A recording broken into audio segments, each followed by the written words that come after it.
Welcome back to the Knick-Knack Review. Today we're looking at the movie Black Widow. Finally, after a whole year of waiting, it's finally here. Let's get started. So the movie starts out with a young Natasha. You get a little bit of a flashback scene with her sister Melina and Red Guardian, kind of her father, but you'll learn more about that later. And it's not long after you're introduced to them. They pretty much look like a regular family, and they are quickly evading authority and police and everything. And Red Guardian comes out, and he's just like, "Okay, we gotta go, gotta go, gotta go." And they jump on a plane. They take off back to Russia.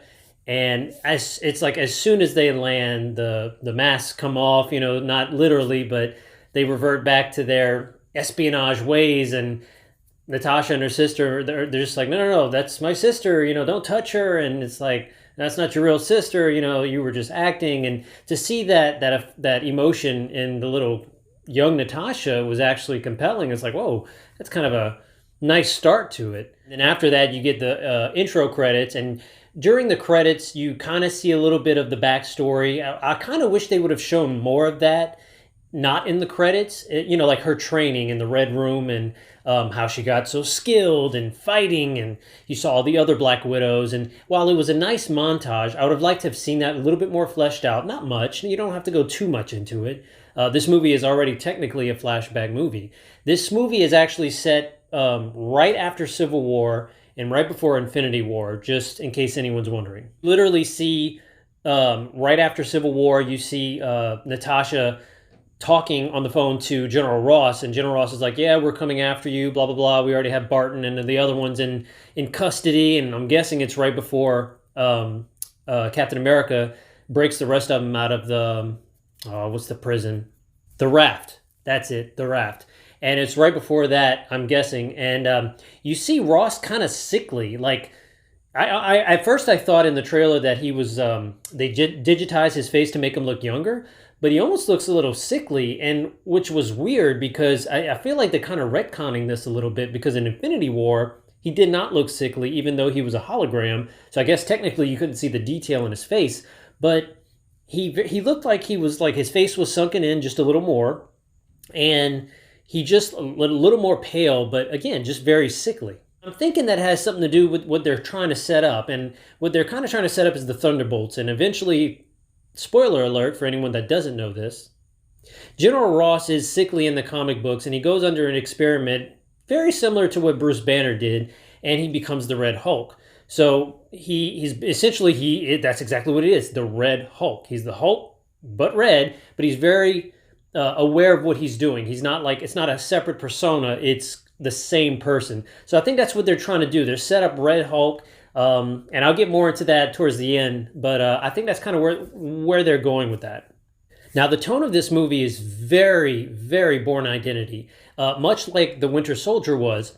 But I will say, this movie, it felt a tad bit more grounded in a way, because Natasha is not a super soldier, and even though she's a great fighter, she's got great skills and everything, again, she's not a super soldier, so she doesn't do exactly what Captain America might do. You don't see the Stars and Stripes. You don't see really any outlandish costumes. So this really felt like a grounded movie. And I like that, because coming from Endgame, Spider-Man, even though Spider-Man can be very grounded, he's very colorful. He's known for that.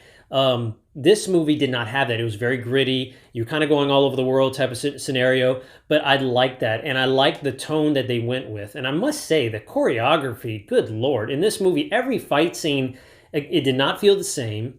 It felt very, very organic, and it was very brutal. Like some of these fights that they would go, I mean, these, it's like they were really hitting each other. Really very similar to The Winter Soldier or even Civil War, the way Captain America would fight, but it's just in a way that they really sold it, and it was very stylish, but not like a dance. It did not feel like they were just hitting a cue. They really looked like they were truly fighting. So the choreography was right on par. Now, I understand that this is a comic book movie, but there were 3 scenarios in where I thought they took it a little too far. What I mean by that, it was a little far-fetched. It was almost kind of like the Fast and the Furious, where it's like, okay, they should have died from that. With this movie, you have certain liberties because it's a comic book movie. However, as grounded as you make it, therefore, some of those liberties are taken away. Not all of them, because again, it's a comic book movie. But you have to understand, I mean, spoiler alert, when Taskmaster comes through the very first time, he shoots the grenade or an RPG at her car, and granted, it hits from underneath, but it makes it flip, and she flips, and then bam, hits the side of the bridge and is hanging on, or hanging off, and she's okay. Yeah, she might be banged up a little bit, but I'm like, what the heck? You are just a normal person. You and Hawkeye are the exact same. Y'all are perfectly human. You should not have survived that. One thing I like about this movie, it's very, very focused on family, which is ironic because Fast Furious 9 just came out and they were focused on family. But this one is definitely family-oriented. It's all about family. You have the flashback scene when they were actually pretending to be family. And then eventually you have Natasha and Melina rescuing Red Guardian from prison later on. And they bring him in. He's like, my girls. And they're just kind of looking at him like, not really, but okay. And they finally go to the hideout, which leads to the Red Room eventually. With all of them reunited, sitting around the table, it's kind of like, we're a family again. And they do have a little bit of that conversation, like, no, we're not a family. And I felt bad for Melina in a way, because, she's like the youngest. So she's, I don't know, it's like the baby of the family, not accepting the reality. Like, no, we were family. And I kind of felt bad for her. And I must say, Florence Pugh, and I'm sorry if I'm saying that wrong, the last name, she stole the show in my opinion. Yes, Scarlett Johansson is great. She stood out, but her younger sister, to a degree she stole the show, but considering she's never been in a Marvel movie, she really became likable. She wasn't annoying. She wasn't trying to be something she wasn't. Heck, she wasn't even trying to be Black Widow, even though she was part of the Red Room and part of the Black Widows. I didn't feel like they were just trying to copy and paste. She was absolutely her own character. And I really felt like they did a really good job with her. And she's a really likable character, for one. But the actress, she really seemed to be likable. So she did a really good job with this character. And I hope to see her in future installments. One thing I liked was that at least twice in this movie, Natasha mentions Clint Barton. They were running away from Taskmaster, and they hid in this little air-conditioned vent or something. And you see, she mentions that her and Clint actually hid in those vents for like 2 days. And on the wall, you can actually see like where they were marking how long they were there for. And I thought that was really neat. You got to kind of get a little itty-bitty bit of the backstory of her and Clint's adventures. But one thing that I wish they would have mentioned was Budapest. Now, Natasha does mention Budapest because she corrects this guy, Budapest. And that's honestly the only time it's mentioned. And I was a little disappointed because as many times as they mentioned between her and Clint, as many times as they mentioned the mission, so-called mission, I wanted to see what happened. What the heck happened in Budapest? We want to know. We've been wanting to know ever since Avengers. So I was a little disappointed in that. The thing I got to mention was David Harbour. I absolutely loved him as Red Guardian. He was easily the comic relief, but it fit him so well. And he actually had a pretty good screen time and like really good fight scenes. But I won't say he stole the show, but he really stood out amongst the cast. And he just did a really good job with his character. You could tell he understood it. He knew what he was going to do. He didn't try to be anything else. But he was very likable, very enjoyable. I think they picked a good one for Red Guardian.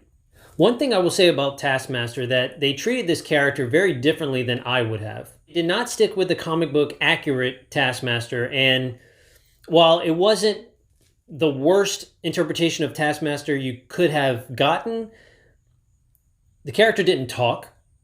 The fighting was actually pretty good, but at the same time, I felt like the character was all over the place, and you really didn't.